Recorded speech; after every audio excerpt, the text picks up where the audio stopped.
Dearly beloved, we are gathered here today for a morning of the vampire Claudia and the vampire Madeline. We didn't deserve you in this world. And so, yeah, guys, this is going to be a therapy-filled episode. We're going to be here for each other because I can't afford therapy and I can't afford them bills. So we guys are going to be each other's therapists here on the episode. And so, with that, guys, introduction. Welcome to my safe gaming. I hear an echo. Is it just me? No, I hear an echo too. I'm like, who's that coming from? But anyway, that guys. So we are here to talk about episode 7 of Interview with the Vampire. What just happened? Frankey disappeared, but the echo went, so it's coming from her. But we're here to talk about episode 7 of Interview with the Vampire. It is called I Could Not Prevent It. And we know who said that line. And I definitely got some comments on that guy on the title of the episode. Okay, echo's gone. But yeah, I Could Not Prevent It. Episode 7. It is the penultimate episode of Interview with the Vampire. Yeah, guys, this is a tough one. But before we get into that, of course, as you guys see, I'm filled with my vampire trio here on the live panel. We got fantastic Frankey, Amanda Castroyo. I'm gonna let them introduce themselves. They're both in the same time zone this time. They're both in LA. Yay. They're both in the past. I'm in the future. So Amanda, introduce yourself to the world. Hello, my name is Amanda Castrillo, aka Amanda Just Vibin'. Pretend this is a cape. I'm just cold. And I love talking about movies, TV shows, just making chaotic commentary videos about stuff that I love to watch. And I also love vampirism and gay stuff. So happy Pride Month. And I cried a lot this episode. Oh yeah, it is still Pride Month. I forgot. I'm damn. It is still Pride Month. I'm a terrible. He's gay. the worst. He's the worst. I was like, oh yeah, it's still. But I'm wearing the shirt, so I'm still somewhat prepared. But with that, Frankey, let the What's people up, know. everyone? My name is Fantastic Frankey. I do deep dives on all shows under the sun, like not just like nerdy stuff. And I do bang with queer stuff. I'm an ally, so. This month I'm here, especially for this very gay show, which I have to say is one of. I feel like the queerness here is such a part of the story that I'd be forgetting they gay. Does that make sense? No. I'd be like, oh yeah, they're gay. You gonna be like somebody gonna be like Lestat and come check you and be like, what was that? Yeah, I mean, well, not Lestat. Lestat's bi, but like. Well, no, but I'm just saying, like how you check that homophobe in the audience. Granted, I'm not saying, but you were like, excuse me. He said, "You ain't shit. Your mother ain't shit. Gay. You ain't like, never gonna be. Don't forget. You ain't never gonna." I'm saying is, I think it's queer without being like in your face queer in the way that like Insecure is very black without being every second like. Black power. Does that make sense? Yeah, I get what you're saying, but I will like say it's more so it's normalized. Yes, it's very normalized, which is crazy because it's a period piece. How do you make gay stuff like nothing but vampires? They're not interacting with humans. People forget also like queer people have always existed and there have always been queer communities. Like they basically just went to gay park all the time to make out like in season 2. You know what I mean? Like it's serious. Basically, that's what it was. Like so, it's just I think it's kind of maybe like a window into like those communities as well, like the queer people of the past. Because like, they always existed. It's just that they were never put to the forefront, and their stories weren't told because it was taboo. Yeah. But I will say, like, not even just so much in terms of the gayness, but the quality of this show, especially as we're coming to the end of this season, and more than likely we're not going to get a season 3 until like 2 years from now or something like that. The way this show has been firing on all cylinders, it's honestly making it hard to watch other shows. No, it's so good. Like it's honestly like go ahead. I said in 2022 when it first came out, like this is probably like one of the best pieces of television, like period, I've seen like a long time. And then like still like every episode has been hitting, not one slouch, not one dud. I said earlier, like every single actor on this show, they're acting their damn pussy off. They're acting their damn pussy off. And like, even something as great as House of the Dragon. I love House of the Dragon, but even watching, I'm still just like, damn, but this ain't Lestat though. Like, this ain't Sam Reed. And this is what I was talking about to our friend Ante the other day. I definitely think that I think the Fire and Blood, if you compare Fire and Blood with Interview with the Vampire, the books, then yes, like things are different. But House of the Dragon, the characters themselves, I don't think are as robust or written as well as the characters in Interview with the Vampire. And I agree. I love House of the Dragon so far. I love it. But like someone like Allison, who like things are just happening to her, she's a huge hypocrite. Like we don't understand. Versus like someone like Santiago, who like, or Armand, who I don't like, but I'm like, I feel you. I understand where you're coming from. It's so funny too, because it almost feels like watching, not in a bad way, it feels like watching reality TV, which is insane. Yes. They're monsters, they're vampires, but like dead ass, I'm like, this is Maury Povich, bro. I was like, oh my God. I'm like, oh my God. Like it's so entertaining and they feel so human. And it's so funny that they feel so human because they are in like all actuality monsters. And not even just that, but like being at this whole season is the whole idea of the theater de vampire. In a lot of ways, it does feel like we're watching live theater. And so you're connecting to it way more as an audience. And it almost feels like, you know, you get to scream out and yell out to the audience and to the actors and they'll hear you. Like it kind of feels that way, especially this episode. This was like, it just keeps getting better, and I don't know how the hell they keep doing it. So I just wish I was in that circle jerk in the writer's room because I know it was crazy. I know they finished and they was like, well, let's celebrate. Like it had to be wild up in there. I agree. I think some of it is the books, but this adaptation, I feel like they've added in and weaved in so many different themes that are different than the books, and they've added a lot of color. And I feel like this episode really showed me like everyone sucks but Claudia. Oh my God. Okay. And Madeline. Madeline. Madeline.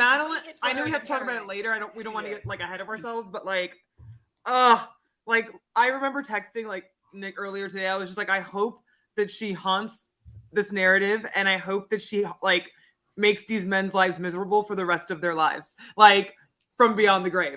Like I hope that she gets everything she's ever wanted in her life, because oh my God, Claudia, like, and it's so sad too because like it's weird. It was weirdly like the best case scenario ending, and I don't know how to explain that without sounding like a crazy person. But let's go on. And yeah, like. I feel you there for sure. Yeah. And obviously, if you watched the 1994 movie, if you know of the book, you knew this was happening. You knew this was going to happen the second Claudia was introduced in this show. You knew what her fate was going to be. I mean, she's doomed. She's doomed. She's doomed from the beginning. It still hurt. That's what I was going to say, but it still hurt. I think it's brilliant too, because it's like, again, for like longtime fans that know the book and know the movie, to still make it impactful and to still make you care about a character who has like a predetermined fate. That's like a hard thing to do. And they did it. I still cried. I was like, am I going to cry? And I was like, oh yeah, I did. But an added layer to that, and somewhat of the brilliance of the writing in the fact that they made Claudia and Louis black. Yes. And they're on this trial of a mostly white vampire coven. Yeah, there are other races, like Armand is an Indian. You have Famine, the two Asian father and son. Like, yeah, you have other races, but for the most part, it's a mostly white coven in a mostly white audience. Yeah. And they're putting these two black people on trial during the era of Jim Crow. And like what Claudia said, it's not a trial, it's a stoning. I wish she said lynching. I wish the writers doubled down, because we had already seen so much stuff, especially pertaining to race. I really wish that Claudia said, nah, this is a lynching. I do. I wish she said that too. But all of that also made it harder to watch as well. It's just like, Well, and I said that when they first gave her the show, I was like, I'm watching a minstrel show. Like that whole Bernie thing, it was like her embarrassed, her shucking and jiving, and she knew it, and she felt that way too. She was like, I don't like this. I don't like the way you're portraying me. I don't want to be this, and it was really hard to watch. It was definitely really, really difficult to watch. And so getting into the episode, the beginning, talk about being difficult. We knew this moment was going to be difficult for Louis and Armand. Like you could see, even in the staging of it, because the whole season they're sitting close to each other, they're finishing each other's sentences. Even Daniel was kind of like, "What the fuck? Like, what is this? Like, what are y'all doing?" Like, they're like, "Oh, we've been together for 70 years, so of course we're loving each other. We're finishing each other's sentences." But this episode, and since episode like 5, they've been sitting further and further apart. Yeah. And you kind of feel that in this episode where now they're sitting the furthest away from each other. And it's because they're remembering, this whole incident and tragedy that has happened in Paris. And jumping ahead a little bit, I don't think this marriage is making it past this season. Oh, fuck no. I think Louis is going to snap. Kind of like how he snapped at Daniel. I think he's going to snap again next week. Do you think he's going to snap at Daniel or at I don't know if it's going to be at Daniel. It might be at Armand, or he might just be snapping in general. Just like, he's already kind of breaking. Like, he already started throwing shit and getting like violent again, and just like. So yeah, so when he threw that glance, when he was like, "This is hard," I was like, "Oh no, yeah. Louis about to snap." No, Louis about to snap again. Yeah, and I think that was something I just started rewatching because we got our friend to watch the show, and I totally forgot. Maybe because I watched the show so long ago. Well, like a year or so ago. So I was watching season 2 kind of fresh, and season 2 frames Louis almost exclusively as this like not a victim, but like, oh, woe is me, life is so hard. And when I rewatched the first couple episodes of season 1, Louis is violent, impulsive, mean. No, literally, like I remember, like there's one thing that stuck out from season 1. I'm like, he turned the alderman into a fucking fence decoration. Yeah, even before then, like the third. But even before that, he pulled a knife on his brother. Yeah, he pulled a knife on his brother. And that's why Lestat was like, "You could be a monster," because he was like, "I just saw you. Your brother is mentally challenged, and you pulled a blick on him, no problem." Because and then he even confessed with your church. He's like, "Oh, I take advantage of girls that are on their own on the street, and I use them for profit." Like he admits that he's a bad person already, and it's like, and also I've been saying like I've been knew Louis a freak. Like he's been like off. So this is my question: do you guys believe that Lestat killed Louis' brother? No, especially after seeing this. No, I don't think so. No, I still don't. I wouldn't want it. I think the impact and the story is contingent on, not contingent, but like having Lestat be a part of that death takes a lot of weight. And then once again, frames Louis as this perpetual victim versus like him being a lot. Every one of his family members went crazy. Mm-hmm. They all went crazy. Some of it could have been mental damage, but some of it was the way that he was interacting with all of them. Drama. Did his father kill himself too? I'm not sure how his father passed. I know his dad was sick, I think. Passed. Oh, he was sick. Okay. But yeah, not sure. I'm still listening to the end of the road. To be fair, I was debating playing "It's So Hard to Say Goodbye to Yesterday," but then it's gonna get copyright strike. There was another. Pour one out for the homies. From Best Man Holiday. I've been hearing that all the time. Yeah. I don't know the words, and I'm on the phone with 2 singers, so I'm not gonna go that hard. But his mom blamed him for Paul's death too. But his mother was also homophobic, so his mom was. She wasn't homophobic when Lestat paid for that Euro trip for her daughter. She was like, "Oh, Lestat," and then once Louis was gone a little bit more, and I think they weren't supporting her the way that they were before, all of a sudden Lestat was a bad man. Oh, and also the death of her son. But when Lestat first came there, she was all up on Lestat. She was enamored. She was enamored by Lestat. But here's the thing, though. She did kind of like say that he was overdressed and shit. And she did kind of like poke at him and like. I thought it was because he was white. I thought she was joking that he was white. Well, yeah, that's part. I think that was part of it, but also like part of it, like even in mentally, she was like, "Oh, like."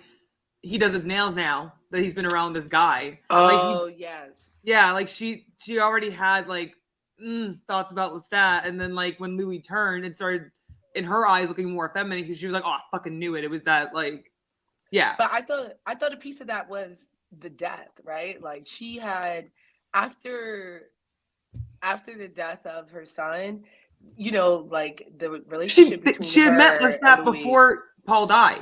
But she wasn't talking shit about Lestat until after he died. So like even like after Louis turned, and left. Yeah, because Louis doesn't turn until after Paul dies. Yeah. But the thing about this episode in particular, because like this is one of the rare moments that we're getting to see the story told not only from Louis' perspective, but from somebody else's perspective as well. That also happened when Daniel interviewed Armand when he first met Lestat. We got Armand's perspective of Lestat, and then in this episode, we're also getting Armand telling part of the story from his perspective of the theater.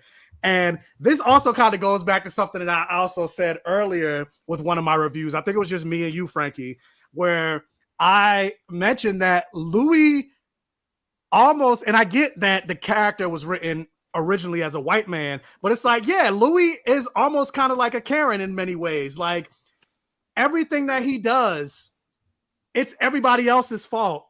It's never he never takes accountability for he his never own takes actions. accountability. Like it seems like the greatest weakness for a vampire, even with Armand to some extent, it's not fire, it's not sunlight, it's accountability. Like the moment you call them out on their shit, they get mad and want to lash out, because even when you got to find out, jumping forward a little bit, of the circumstances surrounding how Claudia was actually made.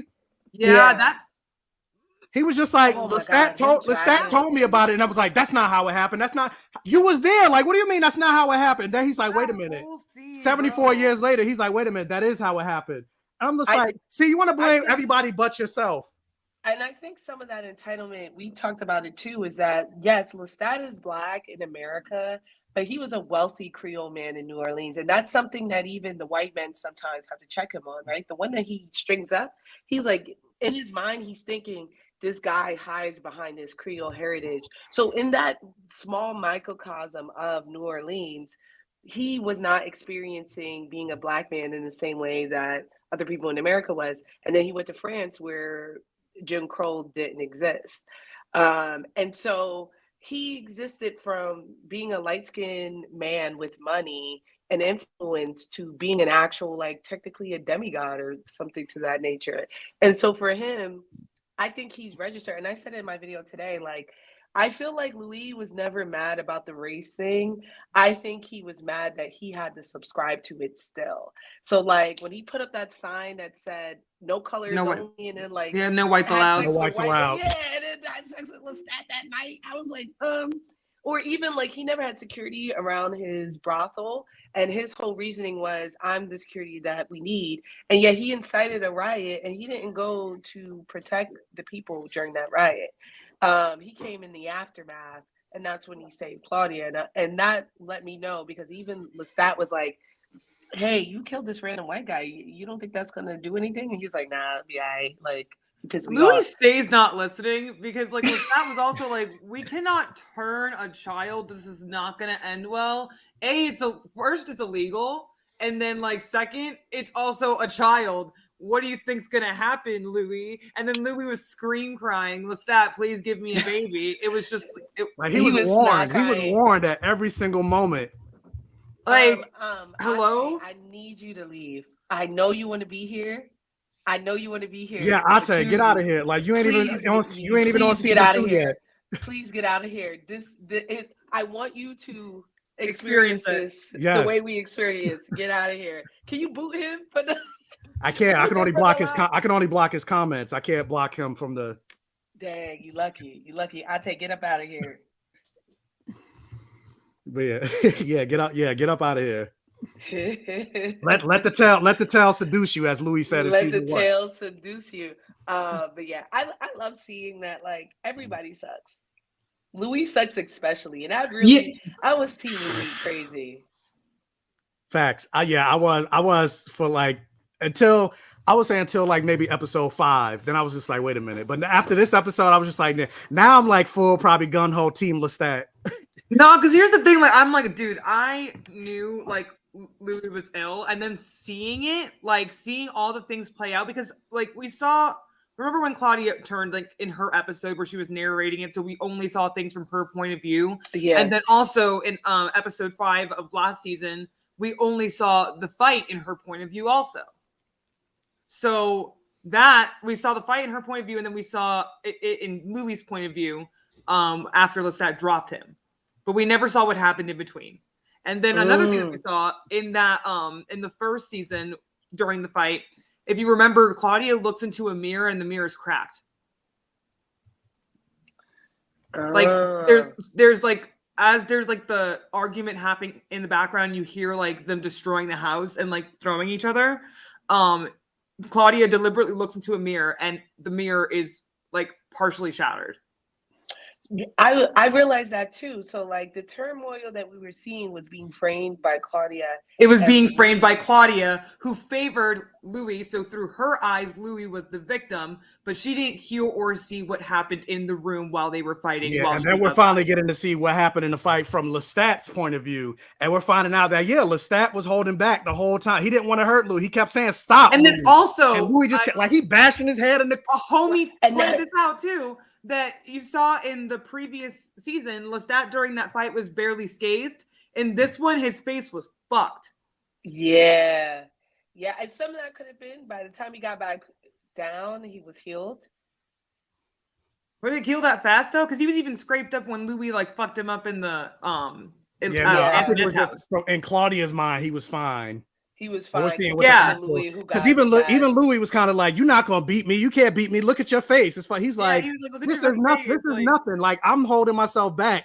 I'm stronger than you, and I'm trying. Like I'm not fighting. Like he's not even touching. I'm like, I'm not fighting you. I'm not fighting you." But Louis just kept pushing, and then when he just was like, "I'm gonna cut your head. I'm gonna walk." That shit was nuts. That's when he snapped. And Louis is just unhinged. When he was just like, ah, and the close up, like this show was just like the cinematography, the score, like weird, all of it. Unhinged like laugh. I was like, what the fuck? Yeah, it almost kind of like it was almost kind of like the Joker. Louis was moving like that this whole time, but every time that we've seen him move like that was for everyone but Lestat. So while Louis was telling the story, he was moving like that with like white men. And so we villainized them, and we were like, yeah, go do your thing, Louis. And we didn't think about like how unstable this character is and his anger issues. One of the first things he says about Lestat is that he wants to kill him and he wants to be him. Yes, that's what I was like. Whoa! Like when he meets him, he's like, when they first met, he's like, he's both enamored. Miss Lily. Yeah, he was also a little homophobic too. Yeah. Which, I mean, Lestat heard that, right? Yeah, and I'm like, he bro, was homophobic because he was in the closet. That's the thing where I'm like, one of the first things he says about Lestat was that he wanted to kill him and he wanted to be him. And he's been on some freak shit. That's what I've been saying. And like he wanted he to sleep with him at the same time. And then we see it happen. So yeah, it's crazy. But yeah, going real quick. So Daniel Malloy, honestly, every single episode that transpires, he keeps making me go like, this man has a death wish.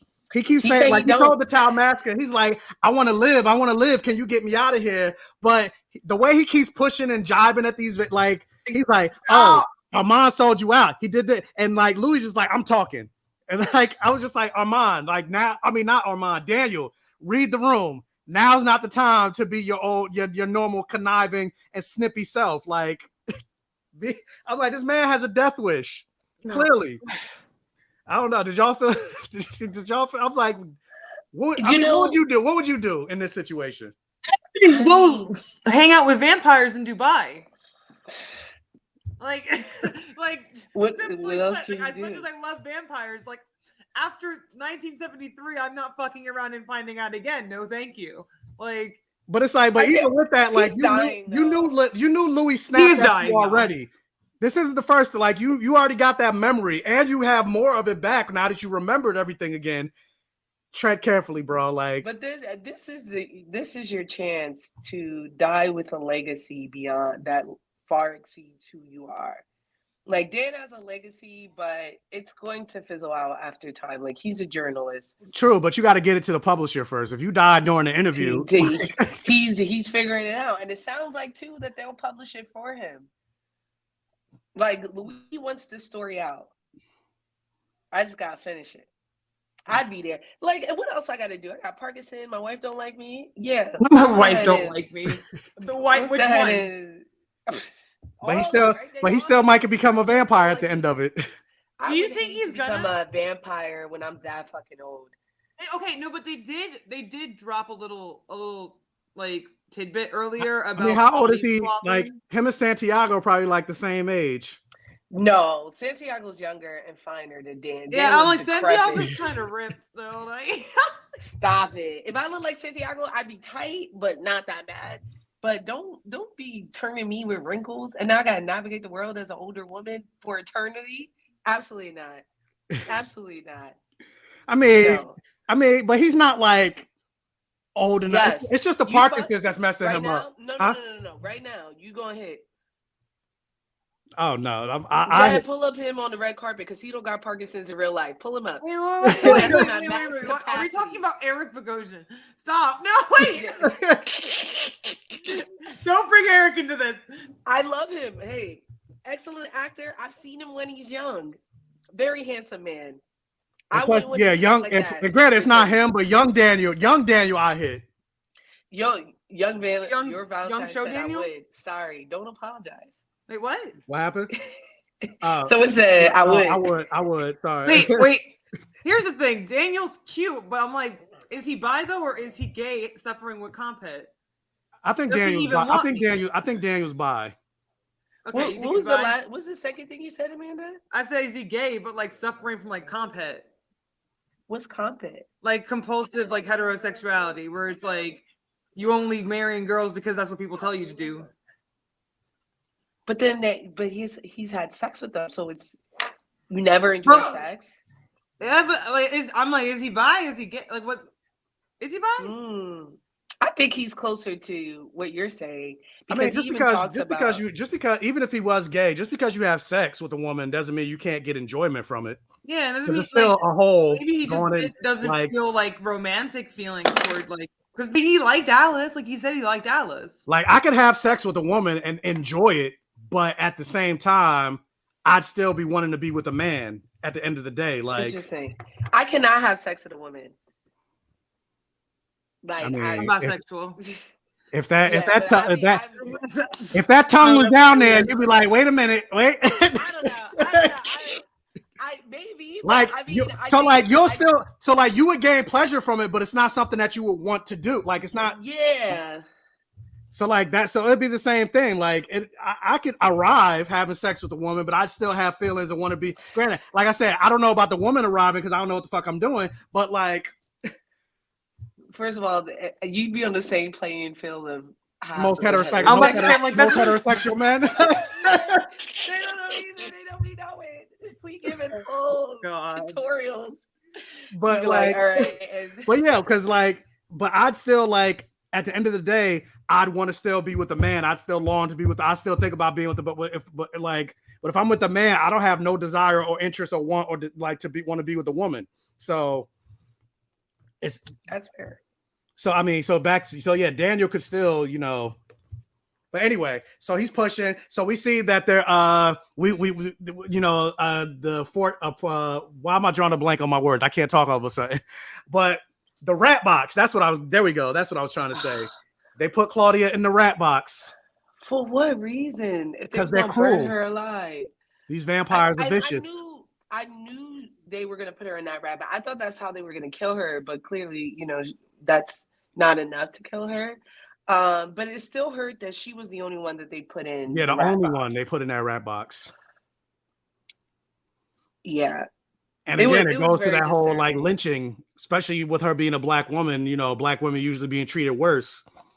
And it's not just that black women are treated worse. Like she's representing someone who is hated for things she can't control, right? Like she can't do anything about that. Yeah, and she's the purest of all of them. So I think that's probably why they hated her the most and tortured her the most, because technically she is an abomination. But what are you saying? She's a purist. What does that mean? Like in terms of like all these vampires, she's the best one. Like, in what way? In terms of like not being good, she's not good, but she's the goodest in terms of like, you know how they say like morality, like chaotic good, chaotic evil, neutral. Like she's evil, she's a murderer, but in terms of like vampires, she's the best one. Like she's the goodest one. That's probably not the best word, but I don't think so. I think that she's the most honest of all of them, but I think the one that's definitely the most for real about everything. But I think she's just as bad as everyone else.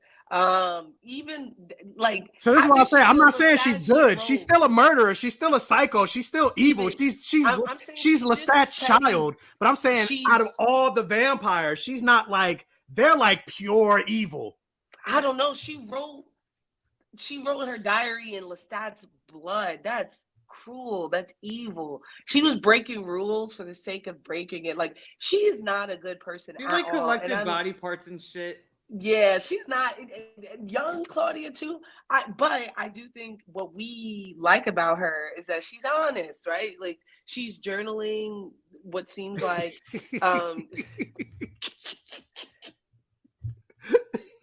what oh, and then they wrote it twice too. Yeah, she wrote it twice. Made sure she took again. I'm not saying she's good. I'm not saying she's gonna stand next to Superman.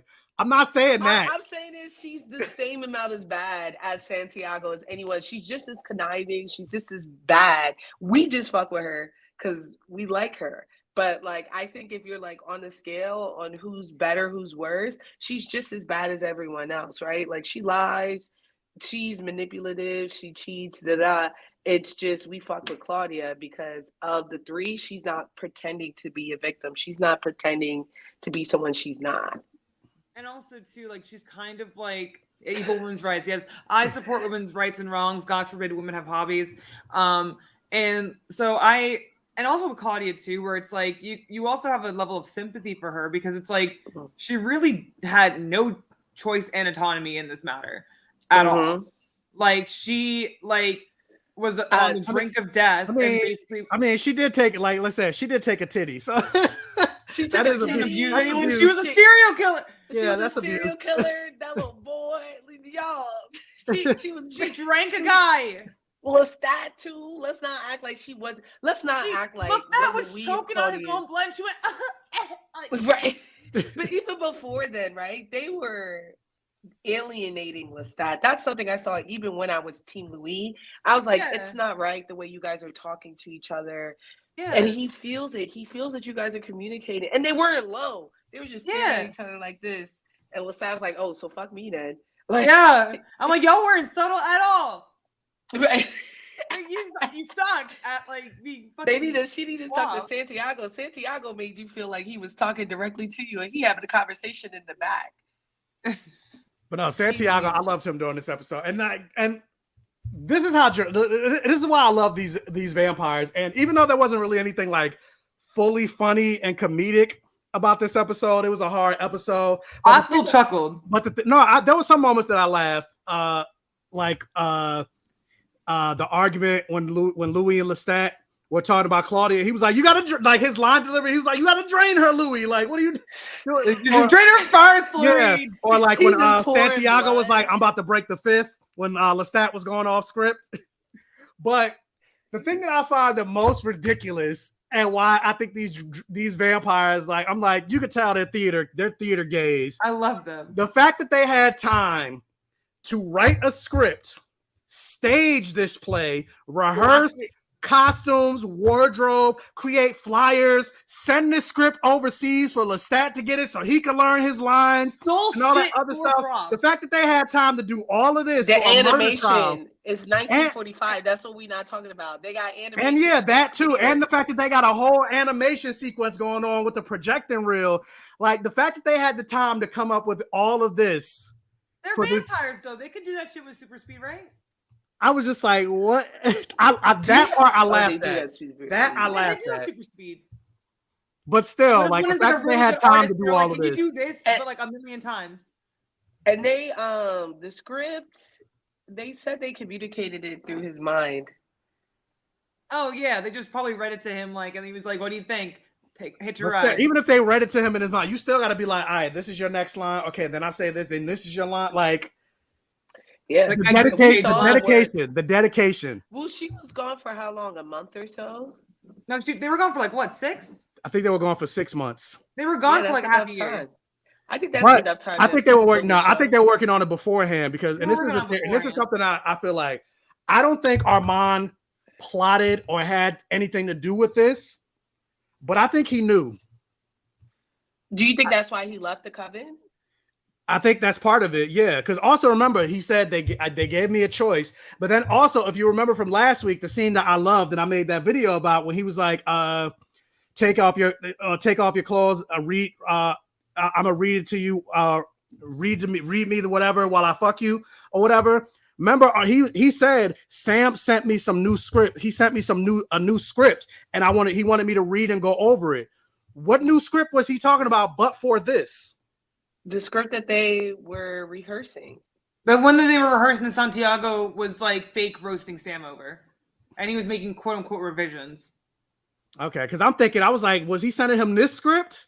No. Because here's the thing: if he would be reading that shit out loud, I'm pretty sure Louis would stop mid-stroke. Like, what the fuck are you reading? Well, no, like, I don't think he read. I don't think he read it. I think he just like, because part of me, I'm just like, Armand had to.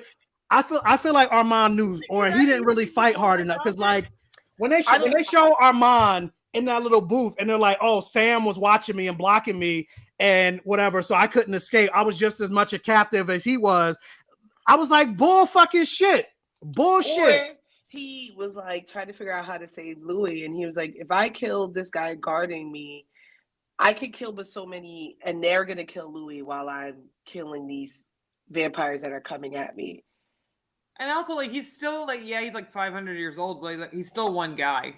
He's still one guy, and Louis couldn't run. So like, yeah, Louis couldn't run, so we have to worry about. He's one guy that can stop time. We've seen him do that with all the vampires.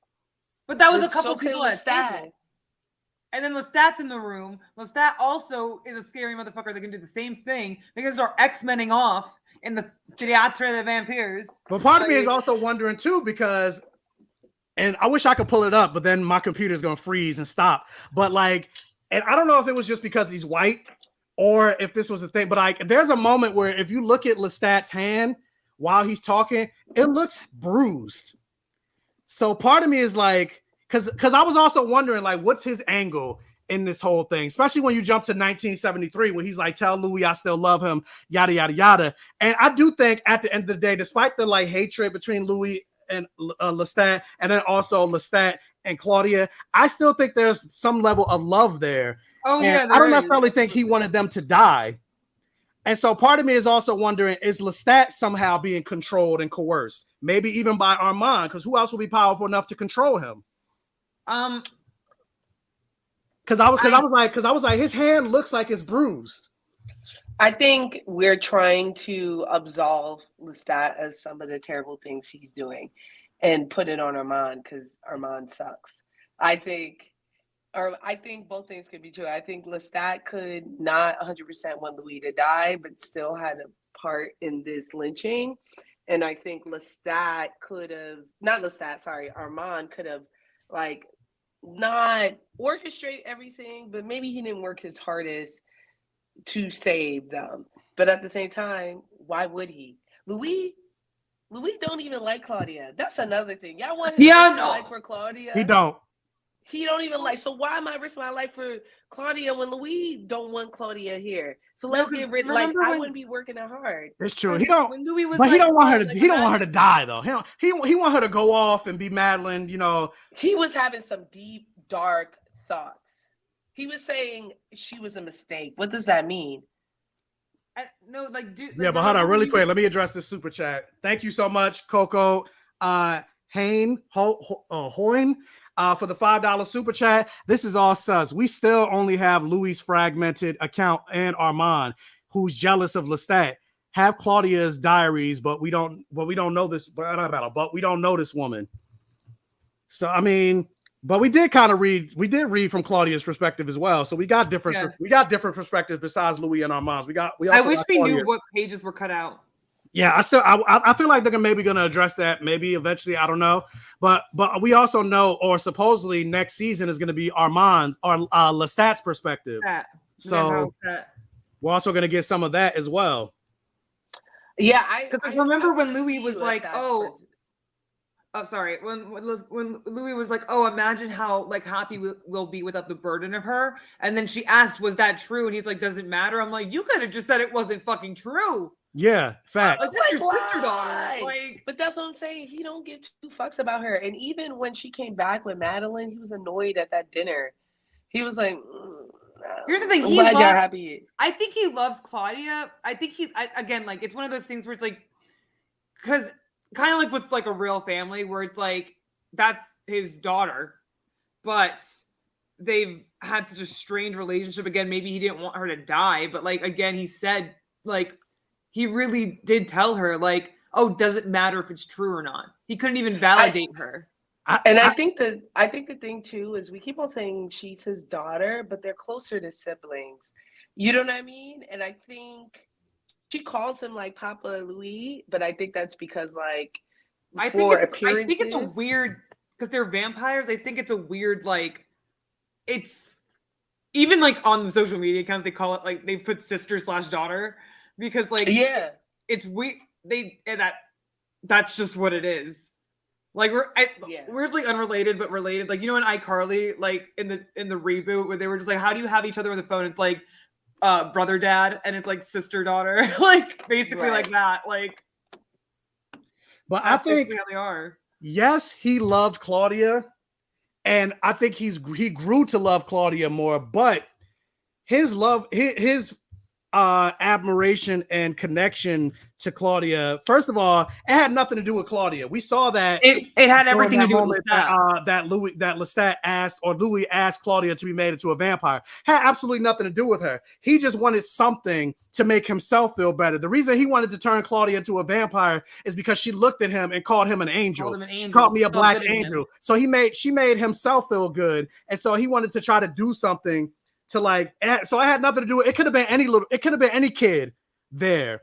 He'd beg to ask Lestat to turn him or her into a vampire. Like, and it kind of reminds me of like in real life where people would have kids thinking that it'll get their person to stay, like it'll trap them. Oh, if I have his baby, like he can't leave me, he'll never leave me. Or if I have the baby, it'll fix our relationship. It has nothing to do with the kid. No, literally, like he was like crying at Lestat, like literally crying, being like she'd be our baby girl, like she'd be my daughter. And then also like being hella manipulative. He's like, because remember Lestat was like, he threatened me with loneliness, and y'all don't understand like vampire loneliness, especially when you're immortal, you might as well be dead. That's why that vampire chick threw herself in the fire. Like she's been lonely for all this time, especially because they killed that reverend. That was like her son person or whatever. So she was like, I thought he was a new spawn though.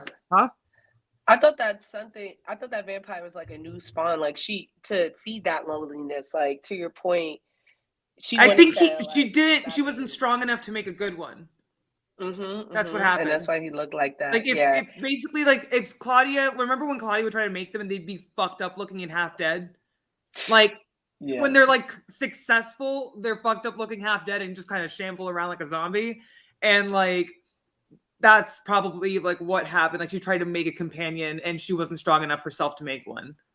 So the fact that he was dragging her on the floor like that by one arm, which is like. That right there tells me everything. Like he never, like it was never about her. Like a doll. Never about her. Like a doll. Yeah, she was basically like he talked about how they were props during this stage play. She was nothing but a prop to him. No, and they remember like, they used to dress her up like a doll, basically too. Like they did used to dress her up like a doll. But I think some of it was she wanted to dress like a doll. But you're right. Like it reads different because she's not 5. Yeah. Right? Like she was 14 and they were putting ribbons and bows in her hair. Until she was out. She had on the plaid fit. I was like, this is the antithesis of ribbons. She was fly, man. She was fly. When once she got her own fits, I felt like she was very fly. Yeah, like because she was a grown woman and she wanted to like show like what she wanted to wear herself. But And like, yeah, remember Claudia when she even got said it was frustrated looking never at a about her. closet when she was 19 and she saw that they were still buying her fucking doll clothes. Like, Damn, he said Claudia was a Pikachu. oh god, Honestly, they never let her turn into a Raichu. But nah, to be fair, Ash be treating Pikachu better than how Louis was treating Claudia. And that's the thing too, is like he always picked somebody else over Claudia, something else over Claudia every single time. And she said it over and over, like you'll pick literally anyone over me.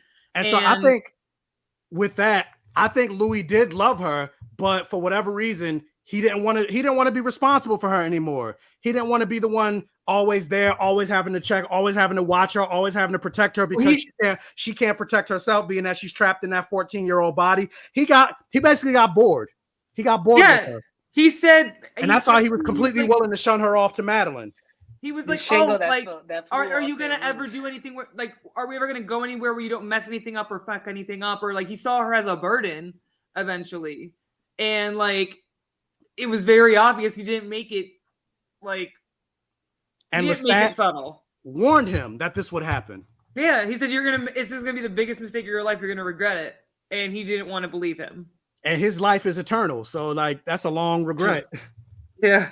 It's a long time to regret something. Really quick, another $5 super chat. Thank you so much, Hunter77. But she said, did you see the manacles behind Louis when he confronts Lestat in next week's preview? Armand's dungeon, baby. Yeah. We're not gonna talk about next week's preview, so we're gonna save that for next week. But I try not to watch the preview for the next episode. I want to be going. I like to go in blind. I do watch the commentary that they talk about of the same episode. Yeah.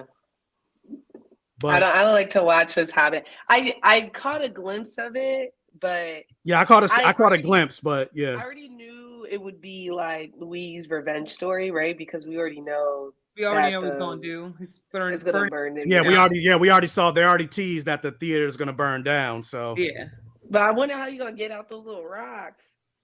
Armand. Yeah, Armand's gonna free him. That's because in the original movie, Armand goes to get him after Claudia and Madeline like burn up, and that's when Louis goes on his rampage because Armand saves him. Do you think it's better or worse? In the movie, it was private, them burning up, right? I think it was better here. Yeah, I mean, not better cinematically. I mean, I think it was more impactful when, because I love both, obviously. I think this Claudia send-off was more impactful. Mm-hmm. Yeah, I agree. And I because agree here's the thing, I feel weirdly, this show in general, I think is more impactful. The show, the movie. I love the movie. The movie was like one of my favorite things growing up as a kid. But this show, Anne Rice hates that movie. She does. But she does? And yeah. She hated Tom Cruise. I knew Brad Pitt. I knew Brad Pitt hated being. Brad Pitt hated that movie so much.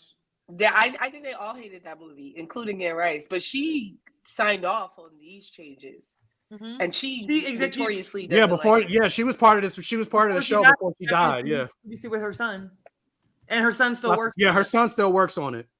And I think you could tell, like, it's done with so much care. It's done with, it's a labor of love, and it's made by people that love the story, both the writers and the actors and the show. Like, everybody loves the story, and you can tell. And I know it's crazy, and I think that's the divide between this and like House of the Dragon is that, like, not to say that they're not concerned with money and ratings, because obviously they are, but I think for the simple fact that it's on AMC, which is like a lower channel. Yeah.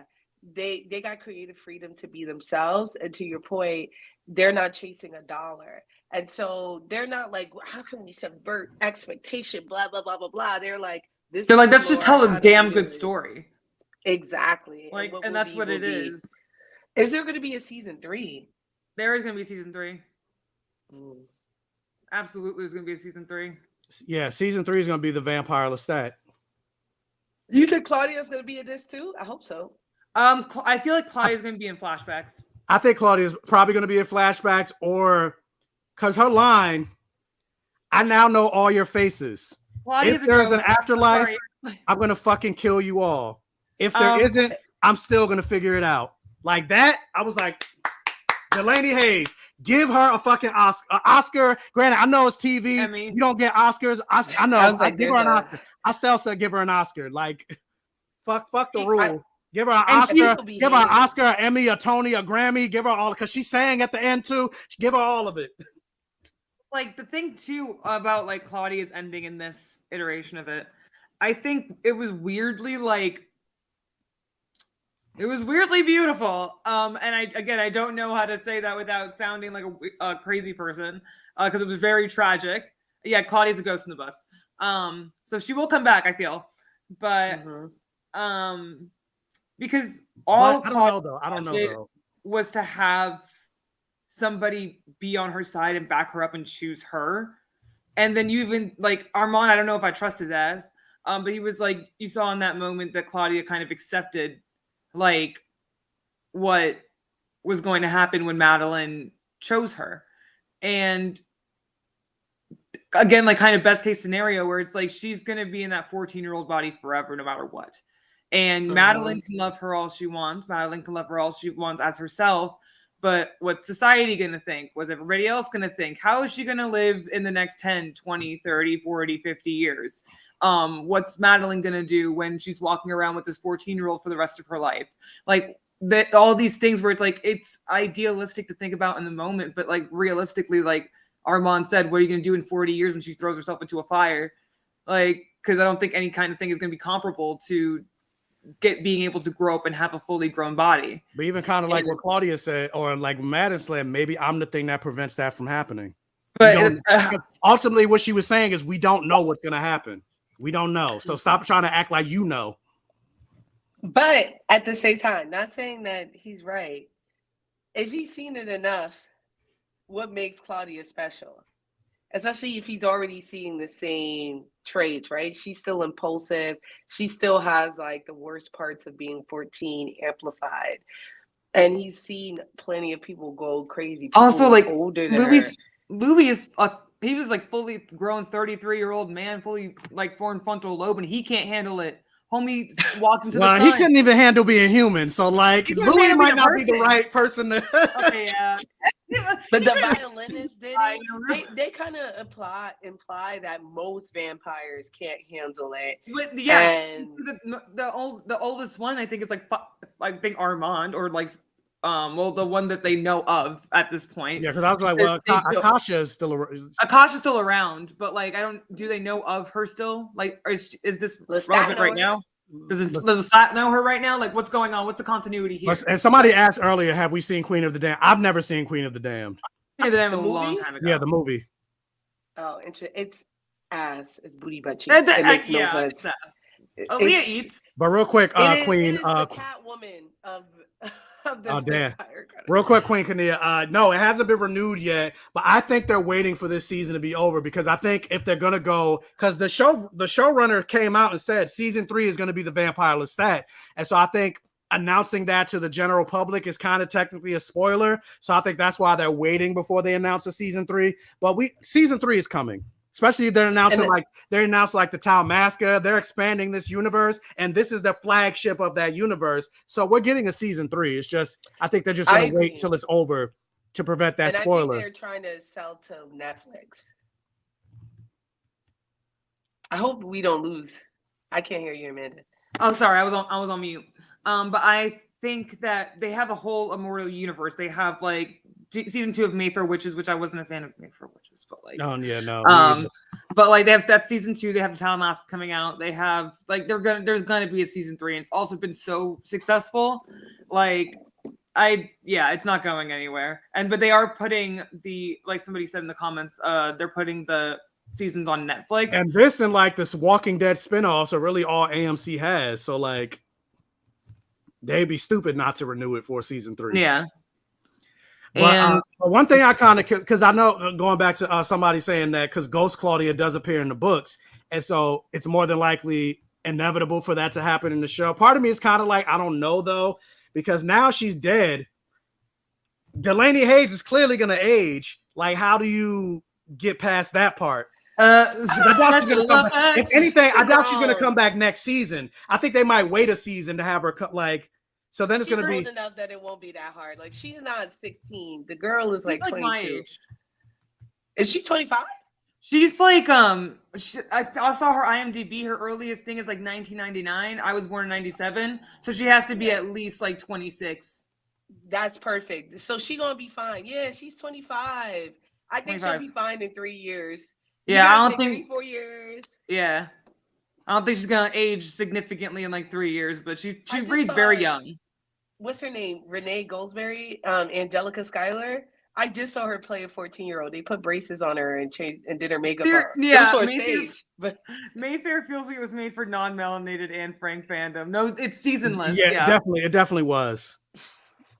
It's definitely seasonless. It's like the most blandest turkey I've ever seen. Like I couldn't get past the first 5 episodes. Y'all some children. I was born in 97 too. Ooh, yeah. Hey. 97, you're Titanic. But yeah, so like James Cameron. But like that whole trial, like and kudos, like I cannot talk enough and praise enough and give enough accolades to the acting in this episode, especially like the silent acting that was happening between Jacob Anderson and even Delaney Hales when they first saw Armand show, especially more so Jacob Anderson because they focused more on him than they did Delaney. But like you saw the fear in his eyes when he saw Lestat show up. But then you also kind of saw him looking at Lestat like as a hopeful, you know, like, is he going to come to save us?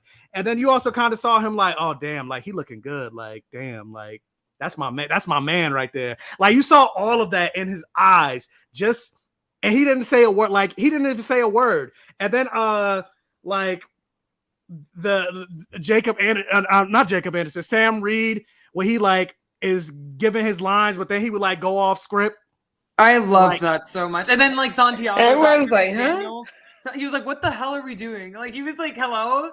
Like yeah, well, he was just like, I'm about to break the 5th law, like because he's pissing me off. The infographic is what really was gagging me. First of all, why they draw Louis like that? I mean, yeah. Why they draw Louis like that? But I just was thinking about like how they set up that script to go hand in hand with the animation in the back, like the story. So every time he got off script, I was like, "Yo, I feel you." I'd be remember they had to cut the projection. They're like, cut the cameras now. You know how hard it is to do animation in 1946, and you out here fucking with the script. I'll be tight. I'd be. Oh my God. Upset. But yeah, but like that whole thing. But I love the fact that despite all of it, Claudia never begged. She was never scared. She still kept her backbone, even when she was just like, she got up.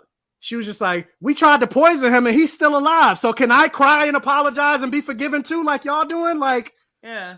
And that goes to I didn't know this was the rules. Yeah, and that goes to this whole lynching mentality where it's just like because Lestat tried to say the same thing. Lestat was like, well, I killed a vampire too. And Santiago was like, well, not you. Yeah, you white. Like, what do you mean? Like, you can't we can't lynch you. You one of us. You a white man. And even them giving the opportunity to Madeline, right? And being like, you could be one of us. And here's the thing too, it's like, oh, she's just a bastard vampire that didn't know about her like maker's crimes. And I'm like, what is Claudia then? She's the same thing. And you're only giving like grace. Well, Claudia did break these. Yeah, Claudia did break a couple rules. She did. Yeah, she did. Madeline ain't break no rules. She did fuck around and find out, but still, like, have a little bit of sympathy. Listen, I have sympathy for Claudia. Okay. But it almost seemed like they leave that Santiago was keeping Madeline. It seemed like Santiago was keeping Madeline in a trance. That's why she wasn't speaking, because like he kept whispering stuff. And I tried to turn it up and turn the captions on to see what he was saying to her, but it didn't pick. He was like out of it. Captions didn't pick it up. Yeah, they kind of say that he was in all their minds, but Claudia is arguably the weakest person there, and so them being in her mind probably affected her more than everyone else, right? Because Madeline's only been a vampire for like 6 months. Even Claudia was a vampire for like 30, 40 years. Yeah. And you saw it too with like Madeline disintegrated first. Yeah, she Right. comes to the sun first. I thought that's because she's weak. She ain't had the stuff. She ain't Because had Well, the that, knew. but also Well, she's so new. because she's a newborn vampire, and she like white humans burn in the sun. So like you got. This is where you go. I'ma holla. I'll see y'all later. So like you add the fact that she a vampire, of course she burned first. Like And she's Because white, bro. Armand can go in the sun, right? yeah, because Yeah, he he's been can. alive for like 500 plus years. The older you are, the more you're resistant to the sun. Yeah, he's I don't know what years to I don't see know the what sunrise. age you have. I don't know what age you have to hit because I don't think Lestat can go into the sun. Like I think you also have to like drink from somebody who can. Correct me if I'm wrong. I don't know. Like I think it's one of those things where it's like because I know I read after Lestat drinks from Akasha, he can go into the sun. yeah. In the Like book. I think it's a combination of like being older and like also having the resources of somebody that can. Yeah, I don't know, but yeah, all I But know we is see Louis still burns, even though yeah, he Louis drinks. still burns, but Louis also yeah, he's not that old. I don't even at think this point I don't he's even over think 100. I don't even think he's 100 at this point because he was Yes, made he in. is. Is he? Wasn't he made in 1910? And we're in 1940. No, he was 2020. born in the 1800s. No. It was like 1910. At least in the show, it's 1910. Yeah, and the show is 1910. So it's right now. Well, in the present, he's over 100. I'm talking about right now because right now it's only the 40s. Oh, what just happened? But yeah, no. Right now it's 1940. So he's only like 30 in terms of being a vampire. He's in his 60s. He's in his 60s. Oh yeah, because he was already 60. He was already 33. Yeah. So yeah, so he hasn't been a vampire for 100 years yet. Yeah, Mhm. and then And no, but at least- Louis but in the still present, burns in he the has present been. too. Say that again. Right, that's Louis what I'm still saying. burns He in the shows- present too. He shows Daniel. He puts his arm out. Yeah, he still burns. Yeah. Yeah. So I don't know how old you got to be. Maybe you got to crack 300. I think it's what Amanda's saying, that you have to drink on some Demon Slayer rules. You got to drink from whoever got that power. Whoever got that power. So Because but actually no, because I don't think that's right. Because remember, first season he drunk the fuck out of Armand, and he still can't go into the sun. I think Maybe it's a that's combination. choice. I think it's both. Like I think it has to be like a certain amount of blood, and I think it has to be like over. Because remember, he was drinking Armand in front of Daniel for a long time. I was like, Yo. and you know when you think about like drinking blood, like that's kind of like a sex. Like they would basically have a sex in front of Daniel. Oh yeah, that's why it's so funny. Yeah, and he still can't go into the sun. So I don't know. He was being really rude in front of Daniel. He was eating a fox very sexually in front of Daniel. I was like, "What's good with you?" If I was Daniel, I'm like, "You want me to write or not? Like, what's your deal?" Yeah, and then like the way he was making, and the way the noise he was making, like he was drinking. Yo, fast eye contact whole time. He was like, no. I was like, bro. And before when we knew him as Rashid, he's just staring at Daniel like, I will like say this isn't weird. That actor is so good because Rashid and Armand, two different people. Oh yeah, and people. Also like I love what they've done to like over time, with like this change of accents. Yeah. Yeah. Even with Louis sounds different present day than he does like in season 1 than he does in season 2. Yeah, no, I agree. Like he has, when you go back, because I was going back and watch season 1 too, and like you hear more of his Creole, but then when he goes to Paris, it's gone a little bit, and then when you go to the present, it's like you don't really hear it as much. It's like really thinned down. In Paris, he probably was trying to sound more French, though, right? And he was also trying to protect. I don't know why the fuck they picked Chicago, but he was also trying to protect. Yeah, what the fuck? Why didn't they just pick any other place in the South? Yeah, he should have picked another Southern state. Because in his head, he sounded non-regional. He said, "Yo, they don't know." Because Santiago, where's he from? I don't think he's European. He's English, right? He's English. Oh, he's English. I thought it was just a fancy accent.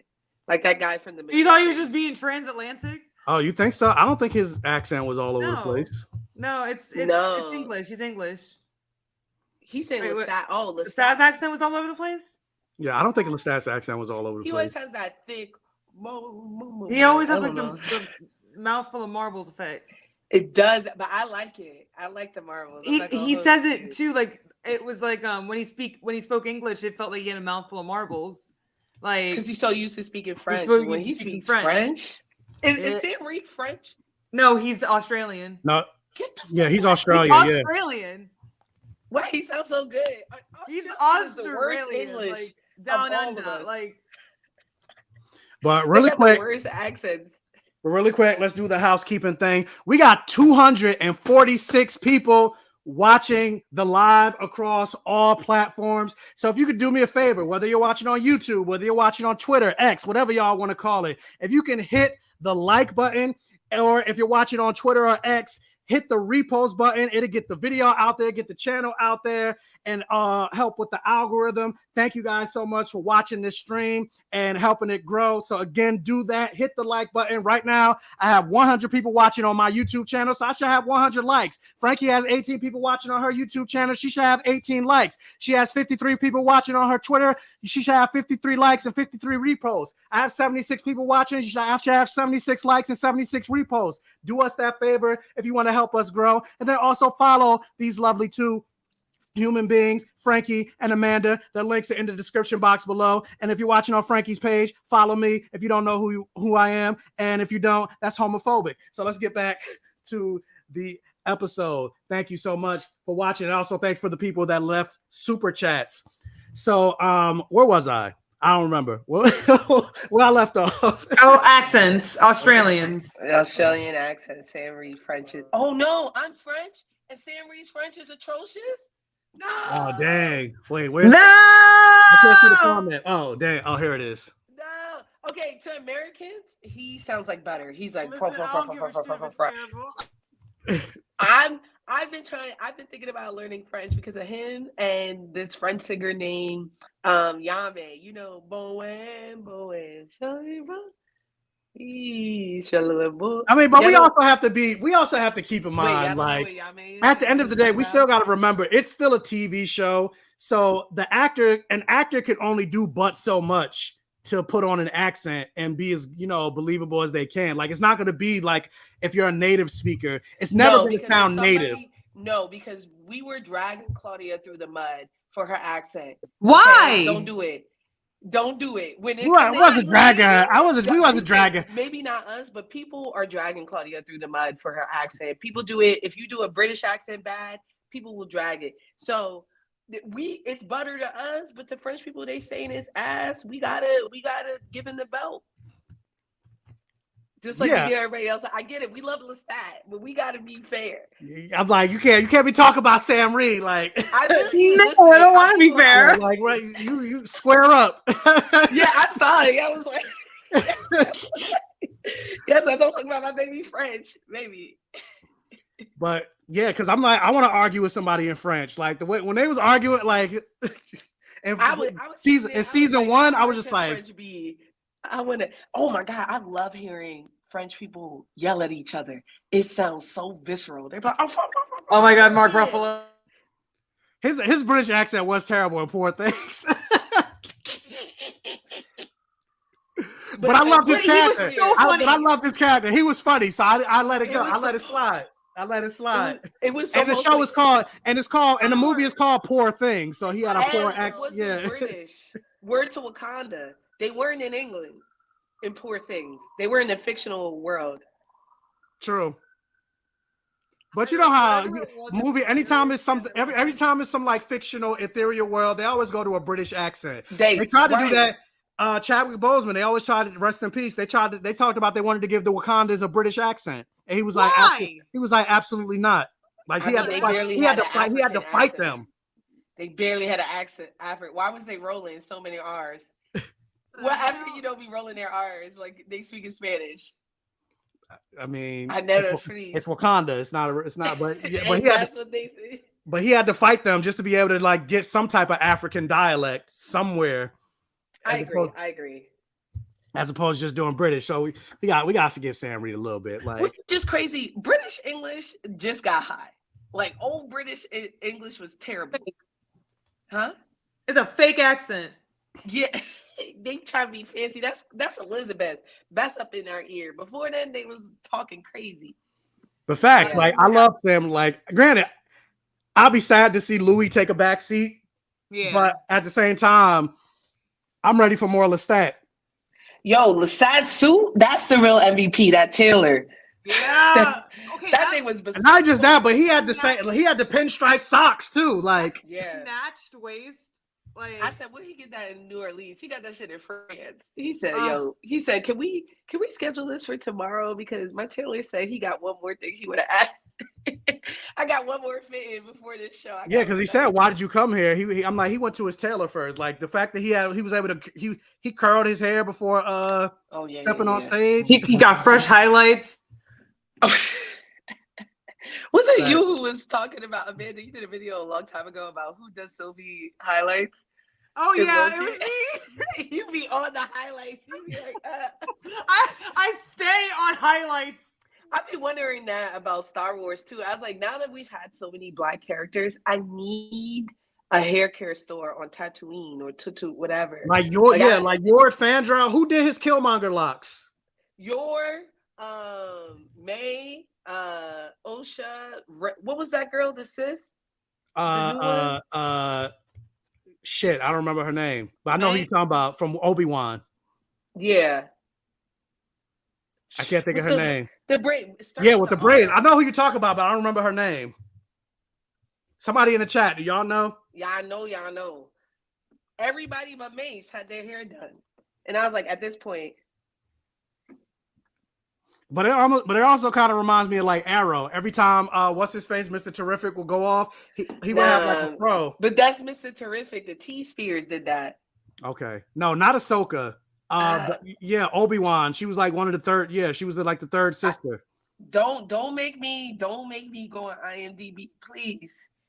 Reva. There we go. Thank you. Thank you, Rose. I wish we could super chat them back and give her $1. Thank you. Thank you, Rose. Because I be feeling like I'm copping out when I go to IMDb, right? Like I want to figure it out myself before I do that. But yeah, like this episode, then we get to the sentencing and we find out they gave Claudia the choice, live or die. And it was at this moment, out of everybody in that room, all those white vampires, the vampires of color, finally somebody put Claudia first. And Madeline. That was Madeline. And the sad reality, the only person that put Claudia first was the first to also die. Yeah, that was pretty sad. I think some of it too, not saying she doesn't care about it's not saying that she doesn't care about Claudia. I think Madeline also saw them for what she was, and she was like, I'm not trying to be a part of this. Yeah. Because this is what my life has been. My entire life has been this, and I would never join y'all. You know what I'm saying? Like, obviously, she cares for Claudia. She's like, I ride, I die for her. But I also think a piece of that, too, was her being like, y'all whack. Why would I do this? Why would I look at y'all and know that y'all killed my love? Because they were full-on companions at this time, right? Yeah, and she could have taken the easy way out. Even Claudia was like nodding to her, like, take the deal. Yeah. Why would you? Like, no, I'm sorry. What? Would you two? First, no. I would never feel safe with them. I would never. But at least she could probably have the opportunity to like take and then maybe figure out some way to run. No, I'm a guy with dignity. I've been running my whole life. She's been running her whole life. She's been ridiculed and shit. Like she became a vampire because like that was again like her best case scenario. Nobody wanted her either. Like it was basically just like two people that were just very similar in a really shitty situation, and like at the end all they had was like each other, and it was sad. And yeah, I think that's also why they connected. They're like, we're both misfits who's never been wanted and who lost their family. And so like I think that's a big source of connection for the two of them. They both seen tragedy. They both lost their families. Isolated. Yeah, and they both never truly felt love, right? And chosen. Or chosen. Like and then the thing too is like they like even Madeline, she was like, "Oh, if you turn me into a monster, you just be turning me into what I already am." So like she already viewed herself as like how people already treat me. Yeah, well, she said actually like you'd be turning me into what I already am. Like that's how she already sees herself. Yeah, we know there's no Jim Crow in Paris. We said that. We said that earlier. I don't think he was. I don't think he's saying it. I think he's probably like, "What do you mean? There's no Jim Crow in Paris? Y'all don't know." It's like, but no, there wasn't. He's saying there was no. I think he's probably earlier. He's watching earlier, and he just maybe I don't know. He'll find out when he gets to the section where we say, I don't know, maybe Louis wasn't feeling Jim Crow in Paris. But like, I think what makes them so tragic is like, yeah, they chose each other. For the most part, because like, yeah, she was used to being persecuted and getting swastikas drawn on her window, but here you had this. She did fuck a Nazi though. She did. I'm not saying she deserved it. One swastika. But if I remember, did she say? I think she said she didn't. Did she say she knew? Did she know? You gotta be vigilant. She did know. Her excuse was that like she wasn't looking at him as a Nazi. She was looking at him as like just a 19-year-old that wanted to get a nut in before he died, which like that's worse. I don't know. Yeah, right. And I'm like, I don't know what to say about somebody else. Dang, so she deserved it. I'm not saying she deserved it. I don't think she deserved it. She didn't deserve her store getting torn down or like her being like sexually assaulted. No. Did she deserve a quick spray paint swastika? Yeah, that because she also didn't do any of the like Yahtzee-isms. Nah, you sleep. Nah, she just did in my neighborhood and you were sleeping with a KKK member. I'm drawing swastikas on your business. Brad Pitt was. I'm not saying that was the problem, but I'm saying the way she went out. I don't know if she deserved that. And her neighbors were starving because of the Nazis, and like Paris was in a terrible thing. Yeah. I did see that too. That like anyone who helped the Nazis, I read an article. She literally said you would just be turning me into what I already am. Like. She knew, and that's the thing. Like everyone's a villain in this. Our protagonists, they're all villains. They're serial killers, guys. They're all serial killers. That's why he was talking that chaotic good. I was like, she's just like, bad. Everybody's bad. We just like them. And so they don't feel like villains to us. But I think even Madeline, for her to even open the possibility of dating Claudia, regardless of how she knew she was 17 or not, just her overall demeanor was kind of hinting that she was not a good person. She's a loyal person. She has resolve. But is she good? No, she's going to hell. All of them going to hell. They know. They're all going to hell. You know, hopefully hell is lit a little bit. Hopefully hell is. Well, that's what Biggie said. I don't know about all that, but I like how she flipped them off at the end. But real quick, let me address. Ray Stone said, "It's crazy to me how people need Louis to be a perfect victim in order for him to be perceived as one." I don't necessarily think, at least us. I can't speak for anybody else, but at least us. I don't think that's what our contention with Louis is, because there's no such thing. There's no such thing as a perfect victim. We are criticizing Louis because he himself makes it seem like he's a perfect victim. He himself makes it seem like everything that's happened around him was stuff that's done to him, but none of it. He takes any accountability for his part. He takes no accountability for his part. And it wasn't until this episode. It wasn't until this episode that he finally was like, "Oh, I've always tried to deny my part in these, and like what happened with Claudia, or my hand in this thing." So it's not to say that Louis hasn't been abused. That Louis abused? What the fuck is that? Louis hasn't been abused. Louis hasn't been a victim. But the point is, he tries to make himself seem way better than he actually is. He comes off high and mighty, and he's not the good guy that he tries to come off as. Like, you ain't good just because you ate cats for a couple of years, motherfucker. Exactly. Because you still want to eat people and killing people in between, or even like you still turned a man into a Christmas ornament in front of everybody, like. And it didn't help out the people.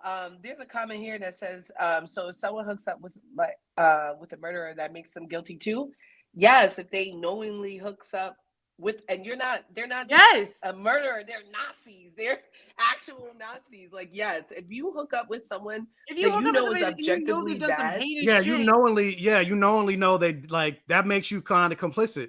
That makes you complicit at best, and that's not good. Like even Daniel, even Daniel kind of brings up that point in episode 5 with the idea where that guy Malik showed up.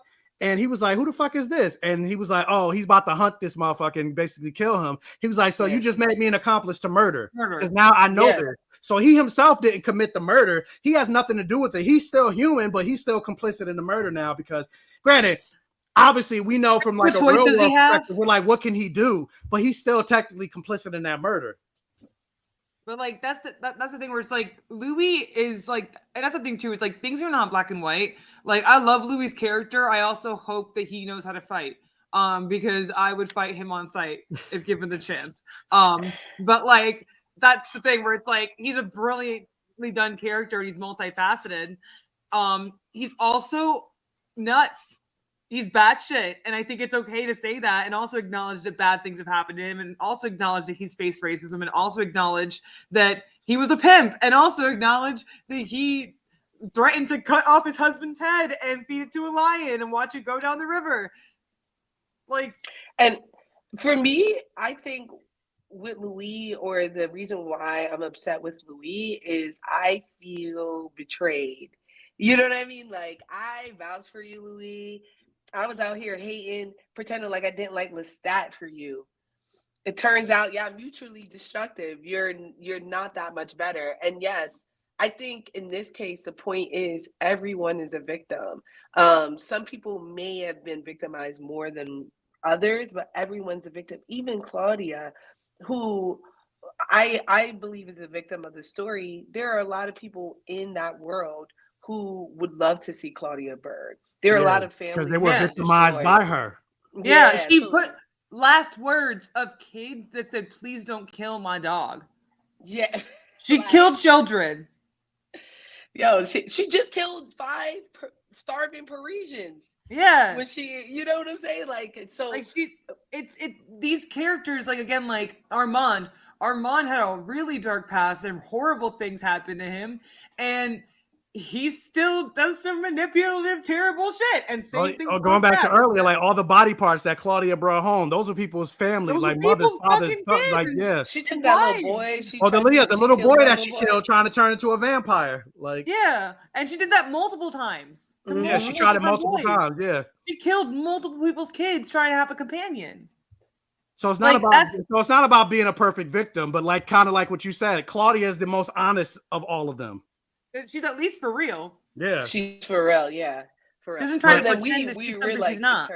But with this Pink Cloud, I think a lot of people, not y'all, are uncomfortable with how Louis' blackness changes the context of the show. And the reason I want to bring this up, because I think the blackness makes this show and this world and these characters better. Like, honestly, it's to the point that I'm not even interested in reading the books because it's not the same. It's not the same. He like part of. I think, is it Lestat or Louis is a plantation owner? Oh, Louis. Louis owned the plantation owner, and like the moments of like him putting up the no whites only sign, like which is something I loved. Like that was cool, and like it just changes a lot of the dynamics of the show. Like yes, I get the skeleton. And the main framework is still the same, but a lot of the organs and the heartbeat and the skull, like the brain, all of that, it's completely different. And I'm loving the differences of the show more than I'm loving the actual skeleton of it. And that's why I tell people, I'm like, don't talk that book talk in here. The book is so different.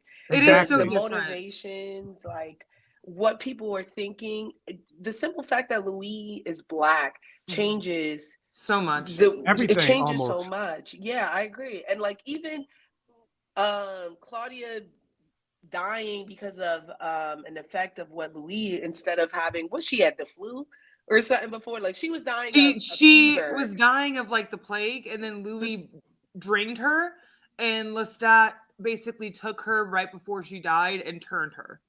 Right, and he did it like to repair their because Louis was gonna leave. And so he saw that he had basically mostly drained this girl, so he turned her to make Louis stay. Exactly. So that in itself is so very different than like Claudia dying because of something Louis did. Louis caused. that Louis caused, and then him begging Lestat versus like Lestat doing it like, look, we got a baby now. Surprise, Sade! Like, yeah, surprise, I'm pregnant. And then getting to see this black family dynamic in the 19, and then like also the dynamics and the power dynamics that come into play with the relationship between Lestat and Louis. Like, they might both be on the same playing field in terms of wealth, but the fact that Louis a black man and Lestat's a white man, and that still puts him on a higher. And that was a point of contention in their relationship early on. Even when they went to like the theater together as partners, as lovers, as a married couple, he had to pretend to be like his butler or whatever. Also, can I say the confirmation that the church scene was definitely a wedding? I was so happy because I made a video about how like one of my favorite tropes is like a wedding that's not a wedding, but it's definitely a wedding. And then when they basically were like, no, full stop, it was a wedding. I was like, it's definitely a wedding. I was like, it's definitely a wedding. Yeah. Like, bro, church, altar, priest, kiss, hello. Like the priest was a little dead. Well, they're still there, witnesses. You're like the spirits were there somehow. The energy was there. The energy was there. Yeah. Because of those differences, makes because people keep saying, "Oh, you never read the books. How you talking about the show? Read the book." You know how people do sometimes when it comes to books. I love the show like too. And granted, book readers, yada yada yada. I love y'all, yada. But it's like some people that like a lot of them be hella entitled.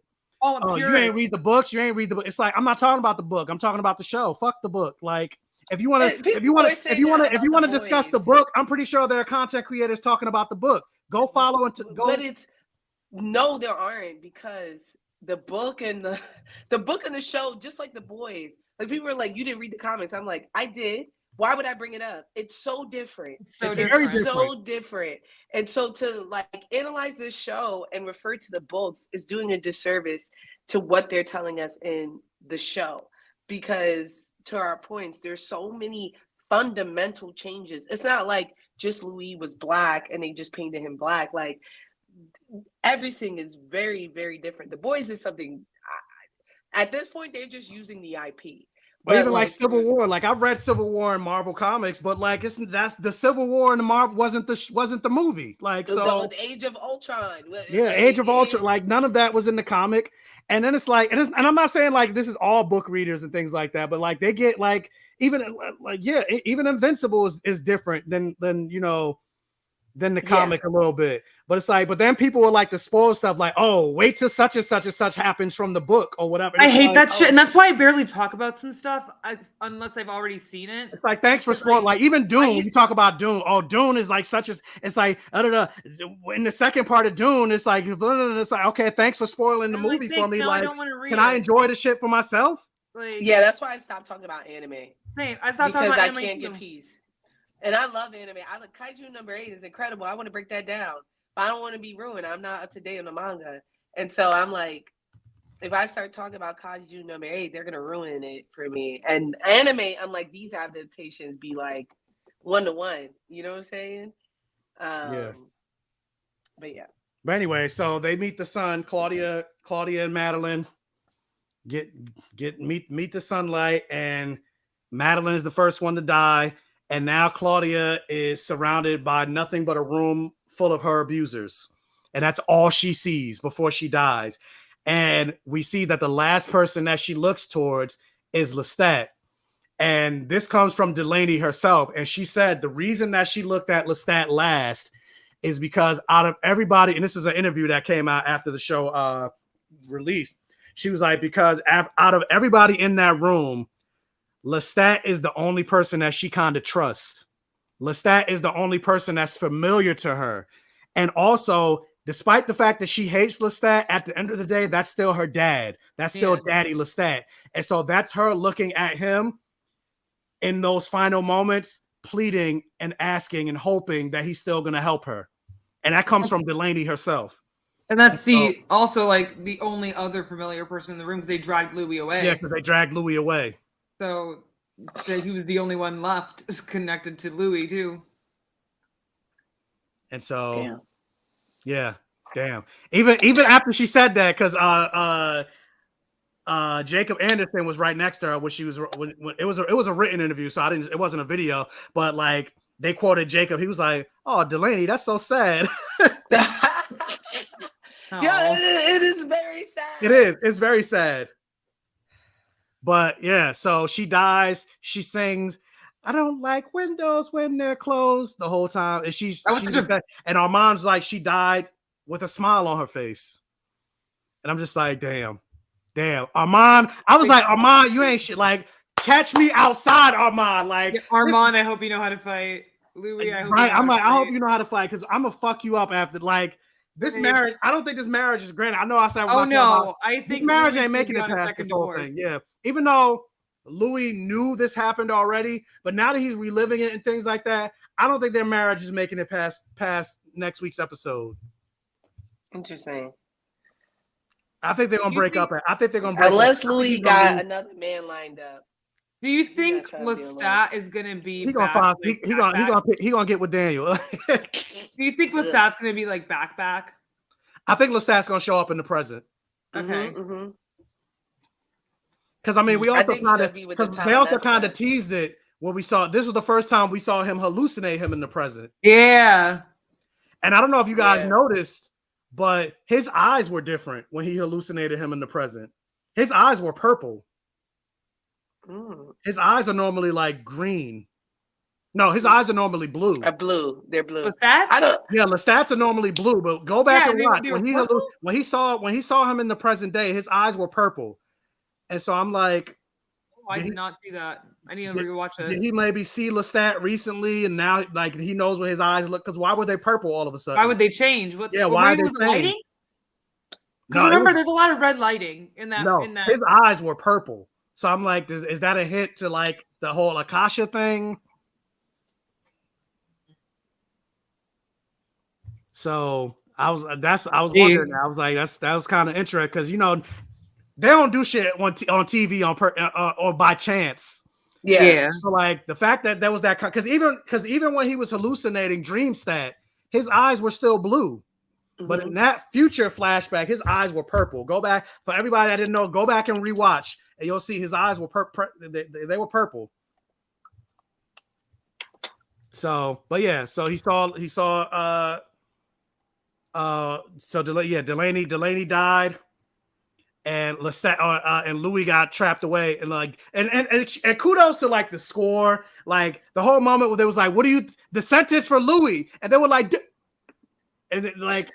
Armand pulled a full Professor Xavier. Do you think he got fucking power? You mean to tell me he couldn't do that for Claudia or Madeline? Banishment, whatever. Like it took all my strength. Get the fuck out of here. They were gonna go down the line.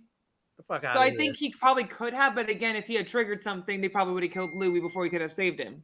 He could have set the place on fire to like end the trial, like, and everybody would have ran out. But they couldn't run. They couldn't run. Like. They cut their Achilles.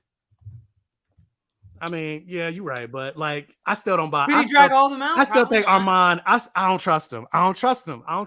I get it. We don't like Armand. I feel that, but like I said, everybody bad. I like him, but I don't think that twin could have done anything. But so yeah, he got banished. He got locked. He got locked in the thing, and of course, we know he's gonna get out because clearly we see him in the present. I don't know why, but those small rocks. It gives you like trypophobia. Yeah, like I was like, why the rocks so small? Why they put them? No, because they're gonna get everywhere. Yeah, they're gonna get like. But to be fair though, and it's almost kind of like when they like put him in the rocks and they said this is a trap. If you remember correctly, when we go to episode 5, those rocks are still there because remember, like it's still kind of like a coffin because remember he put his feet in those rocks. To ground himself. That's probably because of this. Yeah. And so I'm like, and remember he kind of said, like, this is my coffin. Look at Amanda. And she's like, oh my God. But yeah, so the episode ended when Claudia's dead, Louis trapped, and why Santiago picked up Claudia's dress and like twirled around. I was like, oh, he needs to die. He needs to die. He's an asshole. He's an asshole. And then leaving Madeline's stuff. Yeah, leaving Madeline's there. He just picked up Claudia's. Madeline's fit was whack, though. I'm not gonna hold you. There's a. I know you said you didn't watch the preview, but it's like, oh, do you want to know what we did with her ashes? And I'm like, oh my god, like the disrespect. I can't. Don't. But yeah, but I mean, granted, I still, even though it was terrible, I'm like, oh, fucking kill Santiago. But I was just like, I love him. Like, do the thing that they did in the That's movie. what I'm saying. Are they gonna come in with the scythe? Is he gonna come in with the scythe? I don't know, but I was like, he is a goon. Like, that was like so, because nobody was there when he did it, but I was just like, that was like the pettiest moves. But I'm also kind of like, but where'd they do, like, where'd they put Lestat?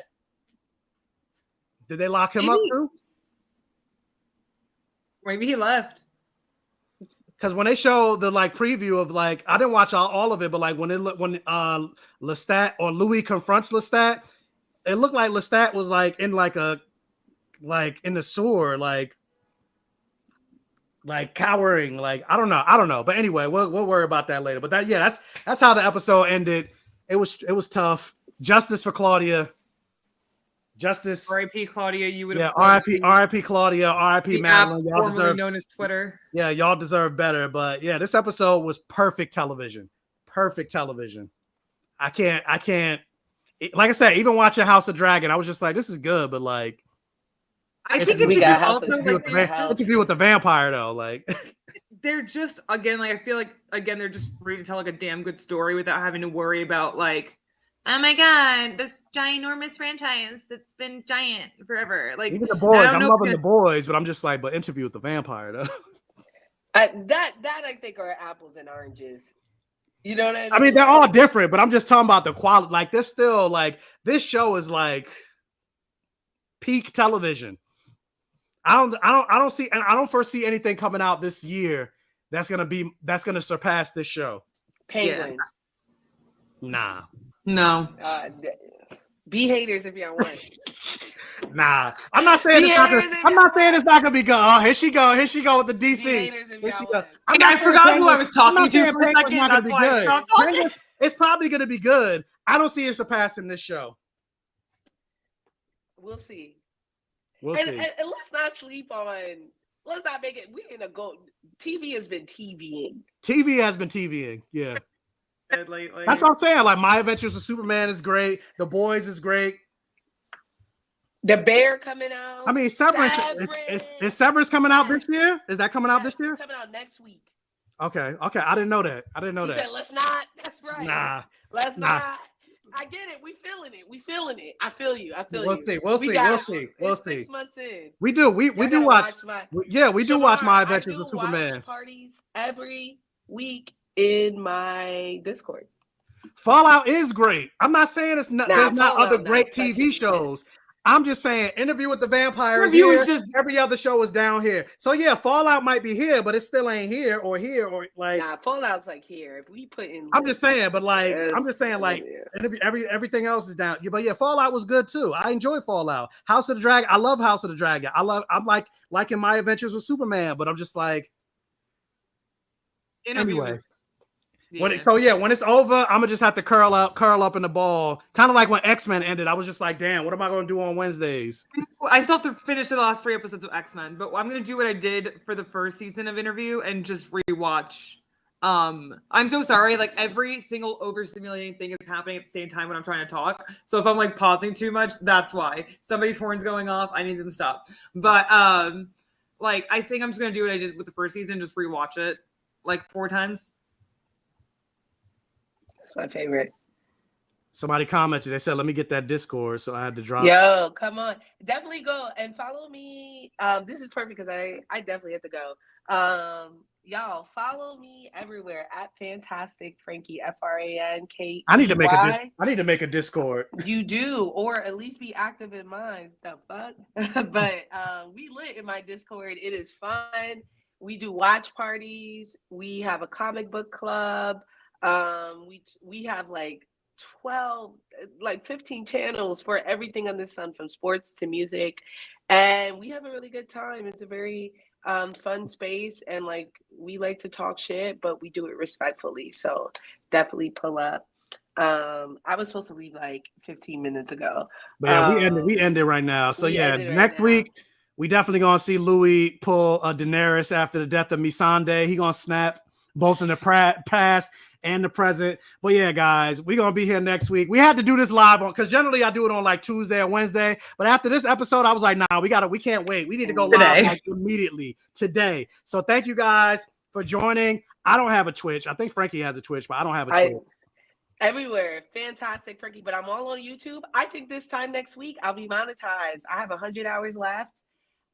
Between this and it's a week behind that it calculates, so I should be. Oh, yeah, you got to join us next week too to push you up.